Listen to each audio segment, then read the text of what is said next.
देखिए, आज का जो यहाँ पे प्रोटेस्ट हुआ, आप लोगों ने भी उसका मुशाहिदा किया। ये सिर्फ यहाँ पे जो हमारे डिस्ट्रिक्ट श्रीनगर के राशन डिप्यूट्स पे काम करने वाले हमारे स्टोर कीपर हजरात या हमारे एफपी शॉप डीलरान जो डायरेक्टली इस वक्त इन्वॉल्व हैं इसमें। एक तरफ तो सरकार ऐलान करती है कि राशन में कोई कटौती नहीं हुई है, तो दूसरी जानिब जब हम देखते हैं ऑन ग्राउंड जो राशन इस वक्त डिस्पैच हुआ है हमारे सेल आउटलेट्स पे, उसमें तकरीबन 15 से 20% तक कटौती हुई है हर राशन डिपो पे दिसंबर के मुकाबले में जनवरी में जो राशन आया है। तो हमारा एक ही मुतालबा है, आज का जो हमारा ये यहाँ पे प्रोग्राम था उसमें हमने कोई एम्प्लॉयज़ की कोई डिमांड नहीं रखी थी, ना हम कोई डीपीसी मांग रहे हैं, ना हम और कोई डिमांड मांग रहे हैं, ना कोई मुराद मांग रहे हैं मुलाजिम के लिए। लेकिन हम यहाँ के जो आला हुकाम हैं उनसे ये गुजारिश करना चाहते हैं, आप लोगों की वसादत से भी ये अवाम नास तक भी पहुँचाना चाहते हैं और अपने सीनियर अफसरों तक भी ये पहुँचाना चाहते हैं कि इस बात का ऐलान करें कि सिर्फ श्रीनगर डिस्ट्रिक्ट की अगर बात करें तकरीबन 1,25,000 अफराद को डीएक्टिवेट किया गया पोर्टल से।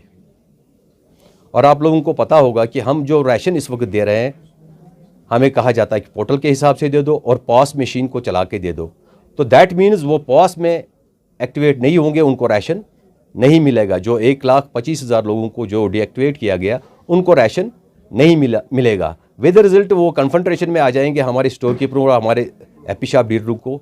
तो हमारा यही एक मुद्दा जो है कि हमारी जो डिमांड है कि सरकार की तरफ से चाहे डायरेक्टर साहब या सेक्रेटरी साहब जो भी सीनियर ऑफिसर हमारे हैं वो ऐलान करें कि हमने जी इतने अफराद का राशन काटा है और हमें ये बताए कि हमें किस स्केल के हिसाब से देना है। अगर उनको भी राशन देना है जो डीएक्टिवेट हुए हैं तो फिर ये 3.5 किलो के हिसाब से राशन बनता है। अगर 5 किलो देना है तो हमें वो भी बताए ताकि उन लोगों को उस पोर्टल से जिनको बाहर निकाला गया है उनके लिए ये ऐलान करे कि उनको राशन नहीं देना है।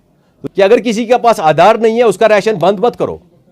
लेकिन हमें समझ में नहीं आता है कि क्यों डीएक्टिवेट किया गया 1,25,000 लोगों को श्रीनगर डिस्ट्रिक्ट से, या इसी तरह बाकी डिस्ट्रिक्ट से भी ऐसे रिपोर्ट्स आ रही है।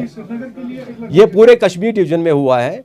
तो मैं श्रीनगर डिस्ट्रिक्ट की अभी बात कर रहा हूँ क्योंकि यहाँ पे ज़्यादा हुआ है, डीएक्टिवेशन यहाँ पे ज़्यादा हुई है क्योंकि यहाँ पे आधार सीडिंग जो है बहुत कम है as compare to other districts. यहाँ पे तकरीबन 70% के तकरीबन अराउंड यहाँ पे आधार सीडिंग हुई है। बाकी डिस्ट्रिक्ट्स में नियर अबाउट 90% आधार सीडिंग हुई है। तो ये कुल मिला के जो है बहुत ही परेशानी का बायस बने हैं हमारे फील्ड स्टाफ के लिए। तो हम चाहते हैं कि इसका ऐलान बाज़ाब्ता सरकार की तरफ से हो। ये सही बात है कि आप जो बात कर रहे हैं कि आधार लोगों के पास पूरे नहीं हैं। अगर किसी के फैमिली में 5 अफराद हैं, 5 में से 4 का आधार है, 1 का नहीं है, या किसी में 2 का नहीं है, तो ये घर की कहानी है। 100% आधार तो यहाँ पे इशू नहीं हुए हैं, ये भी बात सच है। तो नेशनली 100% आधार सीडिंग नहीं होगी जबकि आधार 100% इशू नहीं हुए हैं। तो ये बात सही है। तो इसमें सरकार को फैसला लेना होगा कि जिनके पास आधार नहीं है उन्हें फ़िलहाल किस तरीके से राशन देना है या नहीं देना है, उसका भी ऐलान करना होगा सरकार को। अफसरों के अपने हर एक अफसर का अपना काम करने का तरीका है। मैं आप लोगों को ये एक बात क्लियर करना चाहता हूँ कि हम सरकारी मुलाजिम हैं और हमें सरकार की तरफ से जो भी डायरेक्शन मिलेगी हमें उस पर काम करना ही करना है। लेकिन डायरेक्शन में कोई कन्फ्रंटेशन नहीं होनी चाहिए। यानी कि अगर हमें सरकार आज की डेट में कहेगी कि सिर्फ 3 किलो देना है तो हम 3 ही देंगे, अगर कहेगी 10 किलो देना है तो हम 10 किलो देंगे। बल्कि हमारा काम ही है सरकार के जितने भी हुक्मनामे हों उनको इम्प्लीमेंट करना ऑन ग्राउंड।